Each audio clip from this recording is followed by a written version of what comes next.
வணக்கம் மக்களே, இது உங்கள் சிட்டி பிரின்சஸ் சேனல். நம்ம லைஃப்பில் ஃபுட்டு எவ்வளோ முக்கியம், எதுக்காக இந்த வாழ்க்கையில் ஓடுறோம்? கண்டிப்பாக சாப்பாட்டுக்காக தான். அதுக்கப்புறம் தான் எல்லா தேவைகளும். அந்த சாப்பாடு நம்ம உடல் அமைப்புக்கு ஏற்ற மாதிரி சாப்பிடணும். இப்போலாம் நிறைய டாக்டர்ஸே எப்படி சாப்பிடணும், எவ்வளோ சாப்பிடணும்னு சொல்கிறாங்க. நம்ம லைஃப் ஸ்டைல் எவ்வளோ மாறிட்டு இருக்கு. பட் நம்மளால் முடிஞ்ச அளவுக்கு நல்லது சாப்பிட்றது நமக்கும் நம்மளோட அடுத்த சந்ததியினருக்கும் ரொம்ப நல்லது. அதுக்காக ஜங்க் ஃபுட் சாப்பிடாமலே போயிட முடியாது, கஷ்டம்தான். எதையும் ஒரு அளவோடு சாப்பிட்றது நல்லது. சாப்பிட்றது நல்ல உமிழ்நீரோட மென்று சாப்பிடுங்க.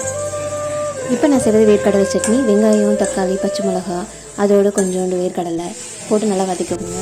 வரமிளகா வேணுங்கிறவங்க வரமிளகா ஆட் பண்ணிக்கலாம். இப்போ தக்காளிக்கு பதிலாக புளியும் ஆட் பண்ணிக்கலாம். உப்பு போட்டு நல்லா வதக்கிட்டு அதை மிக்சரை போட்டு அரைச்சி கொஞ்சோண்டு கடுகு, உளுத்தம் பருப்பு, கருவேப்பிலை போட்டு தாளிச்சிக்கோங்க. இவ்வளோ சொல்கிறியே, நீ நல்லா சமைப்பியா, நீ நல்லா சாப்பிடுவான்னு கேட்காதீங்க. சில டைமில் என்னோடய சமையல் எப்படி இருக்குன்னா தலைவா படத்தில் வர இன்டர்நேஷ்னல் குக் மாதிரி தான். உங்களுக்கு இந்த வீடியோ பிடிச்சிருந்தா லைக் பண்ணுங்கள், ஷேர் பண்ணுங்கள், சப்ஸ்கிரைப் பண்ணுங்கள். நன்றி, வணக்கம்.